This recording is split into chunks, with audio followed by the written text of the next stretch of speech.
ദൃശ്യം 3യുടെ ക്ലൈമാക്സ് എൻ്റെ കയ്യിലുണ്ട്. അതിന് മുമ്പുള്ള കഥയാണ് വേണ്ടതെന്ന് ഇതിനു മുമ്പ് ഒരു തവണ പറഞ്ഞിട്ടില്ലേ? അപ്പോൾ ഇപ്പോൾ മുൻപുള്ള കഥയായോ? ദൃശ്യം 3 ഉടനെ പ്രതീക്ഷിക്കാമോ? ആയിട്ടൊന്നുമില്ല. അതിപ്പോൾ എനിക്കറിയില്ല.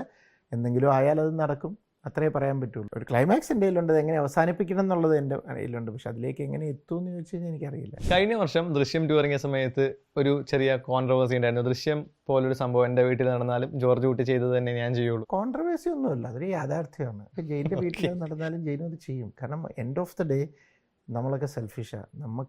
നമുക്ക് പ്രിയപ്പെട്ടത് നമ്മുടെ അടുത്ത് നിൽക്കുന്ന അല്ലെങ്കിൽ നമ്മൾ സ്നേഹിക്കുന്നതെല്ലാം നമ്മുടെ പ്രിയപ്പെട്ടതാണ്. അത് കുടുംബം തന്നെ ആവണമെന്നില്ല. ചിലപ്പോൾ ഒരു നല്ല സുഹൃത്ത്, അത്രയും ക്ലോസ് ആയിട്ടുള്ള സുഹൃത്ത്, ആ സുഹൃത്തിനാണെങ്കിലും ചിലപ്പോൾ നമ്മളത് കയറി ചെയ്തു.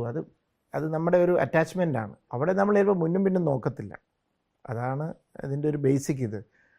പിന്നെ അതിനകത്ത് ശരിയോ തെറ്റോ എന്നുള്ളത് അതൊന്നും നമുക്കത് നിർവചിക്കുക എളുപ്പമല്ല. ഇപ്പോൾ ദൃശ്യത്തിൻ്റെ കേസിലാണെങ്കിലും it's a kind of self defence.